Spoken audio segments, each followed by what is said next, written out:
Hello everyone, good morning. और मैं फिर हाजिर हूँ मेरी बुक के साथ लाइव।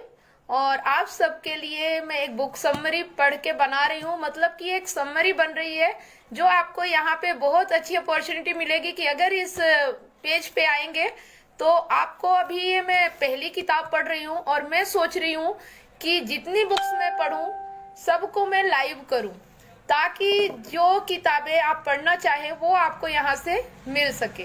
तो अभी मैं इसको पहले इस किताब को पूरी करूंगी। और सबसे अच्छी बात मैं आपको ये बताना चाहती हूँ कि बुक पढ़ने से हमें जो ज्ञान मिलता है, जो हमें समझ आती है, वो शायद किसी और चीज से नहीं आती। क्योंकि किताबें पढ़ने से हमारा माइंड बहुत अच्छे तरीके से काम करना शुरू करता है और चीजों को हम सही तरीके से समझ पाते हैं। तो किताब पढ़ना हमारे लिए बहुत जरूरी है। तो चलिए हम सबसे पहले शुरू करते हैं जहां से हमारा लेसन शुरू हुआ है। आपको मैं दिखाती हूँ कौन सी बुक मैं पढ़ रही हूँ। आप लोग बता सकते हैं कमेंट करके, क्योंकि आप मेरे वीडियो देख रहे हो। तो ठीक है, मैं ही आपको बता देती हूँ।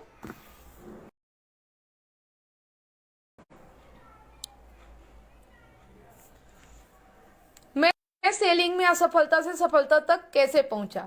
ये बुक खत्म होने के बाद इस लेखक की गारंटी है कि जिस व्यक्ति ने इस किताब को पूरा पढ़ लिया वह सेलिंग में मास्टरी करेगा, है ना। तो चलिए, मैंने कहाँ से छोड़ा था।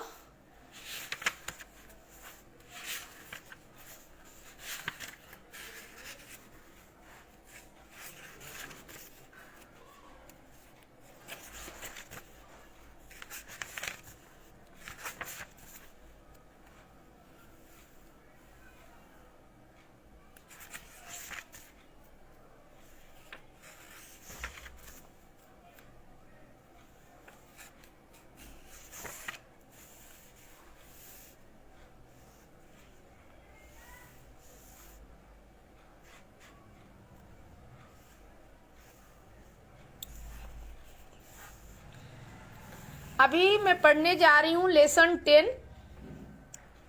मैंने किस तरह जाना कि लोगों के खरीदने का सबसे महत्वपूर्ण कारण क्या है ना। शायद मैंने यहाँ तक पढ़ लिया था। एक दिन मैं लाइव नहीं आई थी, आप सब जो लोग पढ़ रहे हैं वो एक बार देख सकते हैं।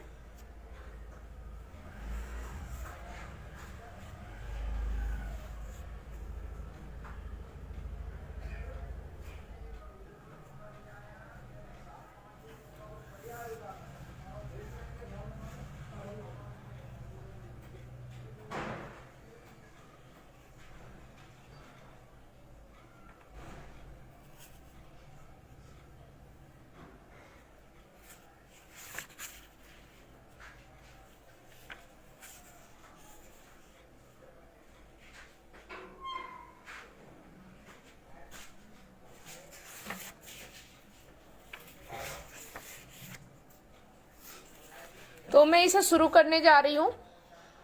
लेसन 10। मैंने किस तरह जाना कि लोगों के खरीदने का सबसे महत्वपूर्ण कारण क्या है। एक बार की बात है, न्यूयॉर्क के नाइट क्लब में एक भारी भरकम और शक्तिशाली आदमी ने यह प्रस्ताव रखा कि कोई भी आदमी उसके पेट में कितनी भी कसकर मार दे परंतु उसे कुछ नहीं होगा। कई लोगों ने यह कोशिश की और कहा जाता है कि जैक डेम्पसी ने भी ऐसा किया, परंतु उस मजबूत आदमी को किसी भी प्रकार से कोई फर्क नहीं पड़ा। श्रोताओं में एक कद्दावर और शक्तिशाली स्वीडिश आदमी बैठा था जो अंग्रेजी का एक ही शब्द नहीं समझता था। अंग्रेजी का एक भी शब्द नहीं समझता था। किसी ने कहा कि उसका प्रहार इस आदमी को धराशायी कर सकता है। मास्टर ऑफ सेरेमनीज ने जाकर आखिरकार इशारों से उस स्वीडिश आदमी को यह समझा दिया कि वे चाहते हैं कि वह जाए और उस भारी भरकम और शक्तिशाली आदमी को मारे। स्वीडिश आदमी उठा, उसने अपना कोट उतारा और अपनी बाहें चढ़ाई। इधर उस भारी भरकम आदमी ने भी गहरी सांस ली और अपने सीने को फुलाकर अपने आप को प्रहार के लिए तैयार कर लिया। स्वीडिश आदमी फर्श पर घूमा, परंतु पेट पर मारने के बजाय उसने सीधे भारी भरकम आदमी के जबड़े पर मुक्का मारा और उसे फर्श पर चारों खाने चित कर दिया। स्वीडिश आदमी यह नहीं समझ पाया था कि उससे क्या करने को कहा जा रहा था, परंतु अनजाने में ही वह कद्दावर स्वीडिश आदमी सेलिंग के एक बड़े महत्वपूर्ण नियम का प्रदर्शन कर रहा था। उसने सबसे कमजोर बिंदु को चुना और फिर अपनी सारी शक्ति और एकाग्रता उसी एक बिंदु पर लगा दी, सबसे महत्वपूर्ण बिंदु। प्रोस्पेक्ट को हमेशा यह पता नहीं होता कि उसकी सबसे मुख्य आवश्यकता क्या है। हम न्यूयॉर्क के सिल्क मैन्युफैक्चरर मिस्टर बूथ के उदाहरण को ही ले। उनका विचार था कि मुख्य मुद्दा था सबसे कम लागत पर बीमा हासिल करना। वे इसी बिंदु के हिसाब से मामले की तह तक जा रहे थे। बीमा करने वाले एजेंट उनके चारों तरफ रात दिन मंडरा रहे थे। यह तो उसी तरह था जैसे हर कोई उस भारी भरकम आदमी के पेट पर प्रहार कर रहा हो। मैंने यह पाया कि उनसे सवाल पूछकर मैंने उनका ध्यान उस बिंदु की तरफ से हटा दिया जिसे वे वास्तविक मुद्दा समझ रहे थे, और उनका ध्यान उस तरफ खींचा जो सचमुच सबसे महत्वपूर्ण मुद्दा था। मुझे याद है कि लिंकन की कही एक बात से मुझे सबसे महत्वपूर्ण मुद्दा खोजने का महत्व समझ में आया। मैं पढ़ते पढ़ते रुक गया और सोचने लगा। लिंकन ने कहा था, ट्रायल लायर के रूप में मेरी ज्यादातर सफलताओं के पीछे यही कारण था कि मैं अपने विरोधी वकील को हमेशा 6 बिंदुओं पर जीतने देता था ताकि मुझे 7वें बिंदु पर जीत मिल सके। अगर 7वां बिंदु सबसे महत्वपूर्ण हो। Rock island rail road trial, जिसका जिक्र हम बाद में करेंगे, इस बात का उत्कृष्ट उदाहरण है कि लिंकन ने इस नियम को कैसे अमल में लाया। ट्रायल के अंतिम दिन विरोधी वकील ने केस के समरी देने में 2 घंटे का समय लिया। लिंकन अपने विरोधी के उठाए हुए सारे बिंदुओं पर बहस करने में समय लगा सकते थे, परंतु जूरी को दुविधा में डालने का जोखिम लिए बिना लिंकन ने सारे बिंदुओं को जाने दिया और एक ही मुद्दे पर बात की, सबसे महत्वपूर्ण मुद्दा। इसमें उन्हें 1 मिनट से भी कम समय लगा, परंतु इससे वे केस जीत गए।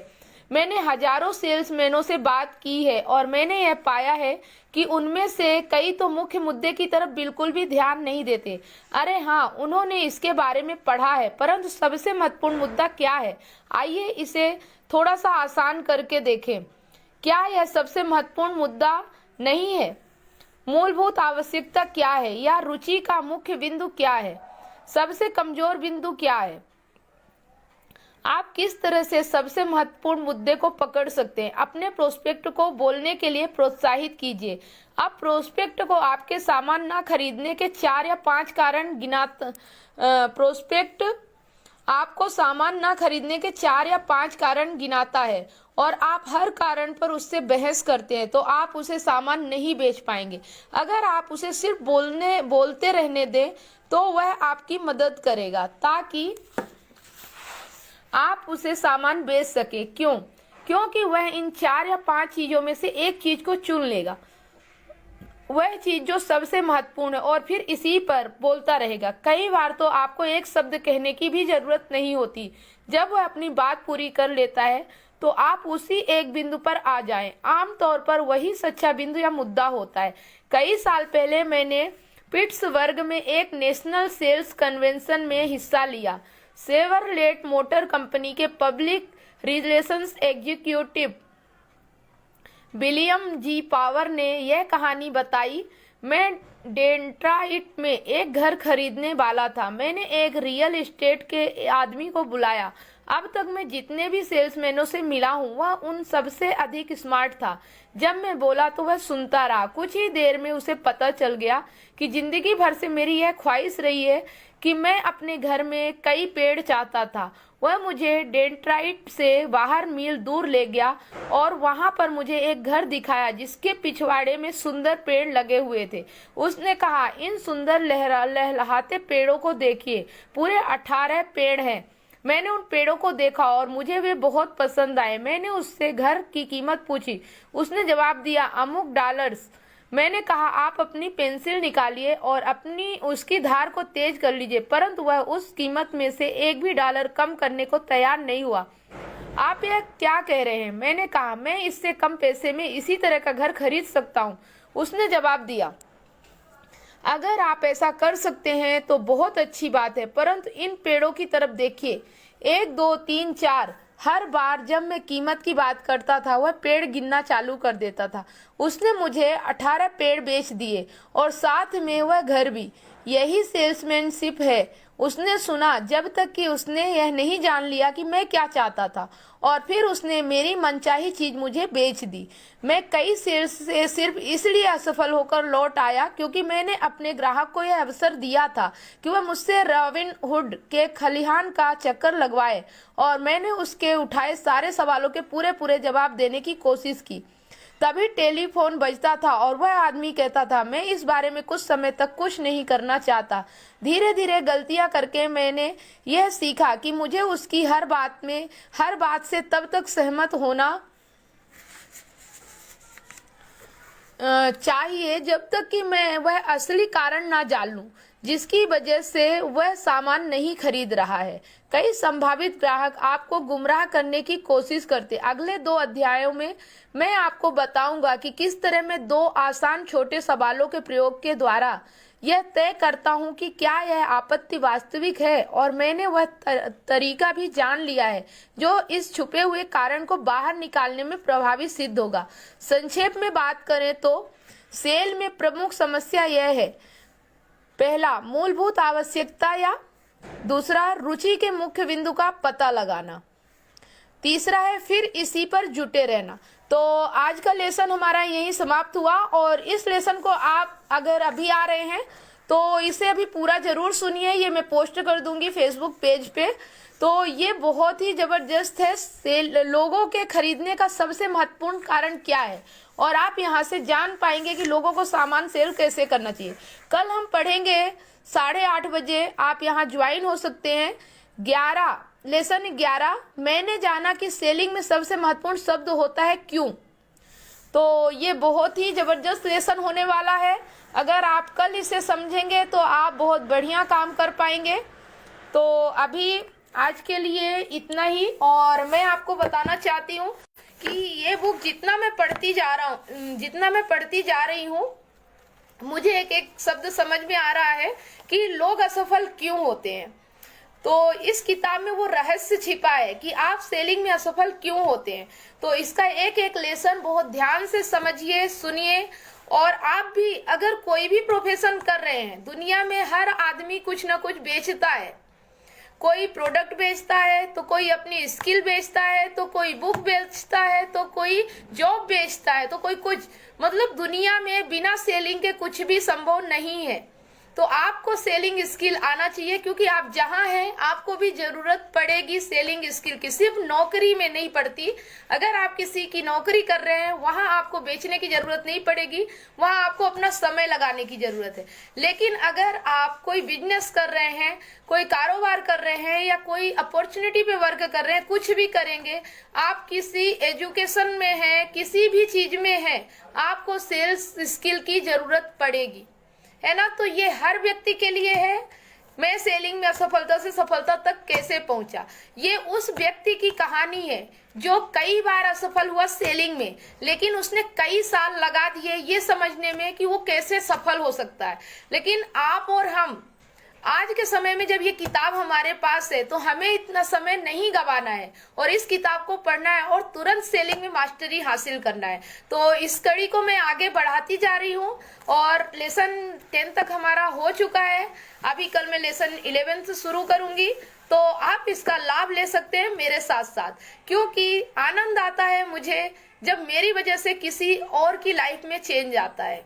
तो ये मेरी सोच है, और मैं चाहती हूँ कि इस काम को मैं सही तरीके से करती रहूं, बाकी सब ऑटोमेटिक होता चला जाता है। तो ठीक है, मिलते हैं कल। तब तक के लिए आप सब लोगों को जो मेरा वीडियो देख रहे हैं और इसे सुन रहे हैं और अपनी लाइफ में कुछ अच्छा कर रहे हैं, उन सब लोगों को मेरी तरफ से बहुत बहुत धन्यवाद। तो मिलते हैं फिर कल 8:30 बजे लाइव यहीं पर। Thank you.